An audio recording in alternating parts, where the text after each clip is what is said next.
നമസ്കാരം. ഒരു വിഷമം വന്നാൽ കൈപിടിക്കാൻ കൂട്ടായി കോൺഗ്രസ് എപ്പോഴും കരുതി വെക്കുന്നതാണ് ദക്ഷിണേന്ത്യ. ഇന്ദിരാഗാന്ധിയുടെ കാലം തൊട്ടേ അങ്ങനെയാണ്. 1978 ചിക്കമംഗളൂർ ഉപതിരഞ്ഞെടുപ്പ് വിജയം തന്നെ ഓർക്കാം. അത് അവരുടെ തിരിച്ചുവരവിന് ശുഭപ്രതീക്ഷ നൽകിയ മണ്ഡലമായിരുന്നു.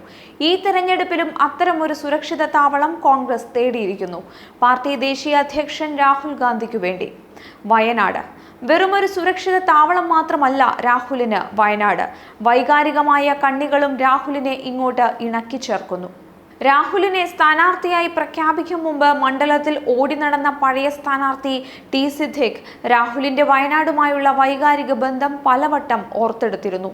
രാജീവ് ഗാന്ധിയുടെ ചിതാഭസ്മം തിരുനെല്ലി പാപനാശിനിയിൽ നിമജ്ജനം ചെയ്തതുൾപ്പെടെ രാഹുലിന്റെ വയനാടുമായുള്ള വൈകാരിക ബന്ധം വിശദീകരിച്ചായിരുന്നു സിദ്ദിഖിന്റെ പ്രസംഗം.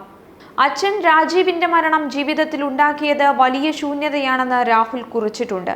ഒരച്ഛൻ എന്ന നിലയിലും പ്രധാനമന്ത്രി എന്ന നിലയിലും അങ്ങേ ദയാലുവും മാന്യനുമായിരുന്നു അദ്ദേഹം. ആ ഓർമ്മകളിലാണ് താനിപ്പോൾ ജീവിക്കുന്നത്.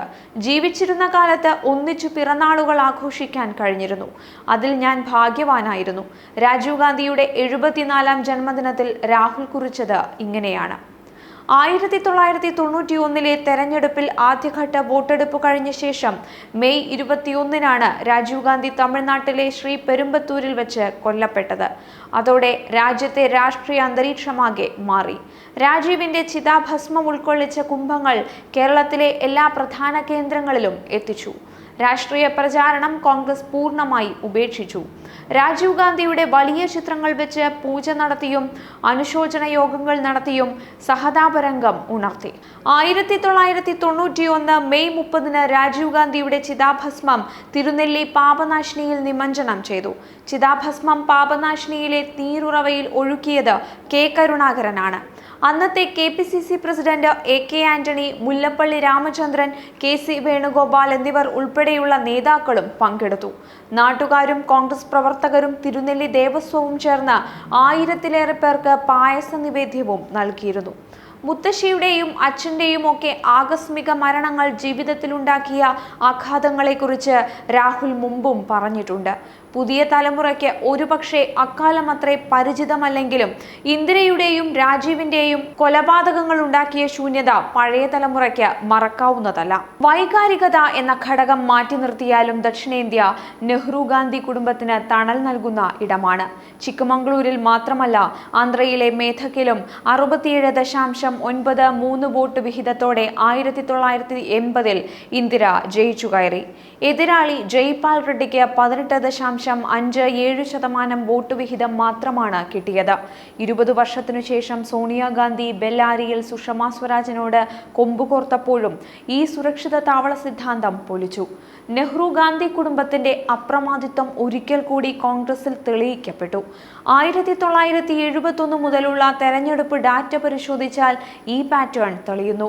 കർണാടകമായിരുന്നു നെഹ്റു ഗാന്ധി കുടുംബത്തോട് ഏറ്റവും വിശ്വസ്തത കാട്ടിയത്. ആന്ധ്ര തൊട്ടുപിന്നിലുണ്ട്. തമിഴ്നാടും കേരളവും ഇക്കാര്യത്തിൽ തുല്യനിലയിൽ നിൽക്കുന്നു.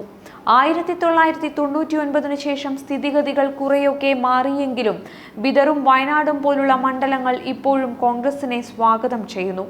വയനാട്, മലപ്പുറം, കോഴിക്കോട് ജില്ലകളിലായി പടർന്നു കിടക്കുകയാണ് വയനാട് മണ്ഡലം.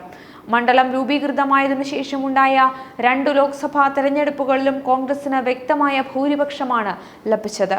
2009 2 ലക്ഷത്തിലധികം വോട്ടുകളുടെ ഭൂരിപക്ഷം ഉണ്ടായിരുന്നുവെങ്കിൽ 2014 അത് 20,870 ചുരുങ്ങി. വയനാട്, മലപ്പുറം, കോഴിക്കോട് ജില്ലകളിലായി പരന്നുകിടക്കുന്ന മണ്ഡലം. വയനാട്ടിലെ കൽപ്പറ്റയും മാനന്തവാടിയും ബത്തേരിയും മലപ്പുറത്തെ നിലമ്പൂരും ഏറനാടും വണ്ടൂരും കോഴിക്കോട്ടെ തിരുവമ്പാടിയും ചേർന്നാൽ വയനാട് ലോക്സഭാ മണ്ഡലം. നാളിതുവരെ കണ്ടത് 2 ലോക്സഭാ തെരഞ്ഞെടുപ്പുകൾ. രണ്ടിലും UDFന് വ്യക്തമായ ഭൂരിപക്ഷവും ലഭിച്ചു. 3 ജില്ലകളിലെയും UDF ശക്തി കേന്ദ്രങ്ങൾ കോർത്തിണക്കിയാണ് മണ്ഡലം രൂപീകരിച്ചിരിക്കുന്നത്. കർണാടക അതിർത്തിയായ ബാവലിയിൽ നിന്നും തമിഴ്നാട് അതിർത്തിയായ ഗൂഡല്ലൂരിൽ നിന്നും തുടങ്ങുന്ന മണ്ഡലത്തിലെ വോട്ടർമാരിൽ ഭൂരിഭാഗവും കർഷകരും കുടിയേറ്റ കർഷകരുമാണ്. 2014 UDFന് തിരിച്ചടിയുണ്ടായി. ഷാനവാസിന്റെ ഭൂരിപക്ഷം 20,870 കുറഞ്ഞു. ഷാനവാസിന്റെ നിര്യാണത്തിനു ശേഷം മണ്ഡലം നിലനിർത്താൻ വരുന്നത് പാർട്ടി ദേശീയ അധ്യക്ഷൻ രാഹുൽ ഗാന്ധി തന്നെ. VIP മണ്ഡലമായി മാറിയ വയനാട്ടിൽ ഇനി രാഹുലിന്റെ ഭൂരിപക്ഷം എത്രയെന്നേ അറിയേണ്ടതുള്ളൂ എന്നാണ് കോൺഗ്രസുകാർ പറയുന്നത്.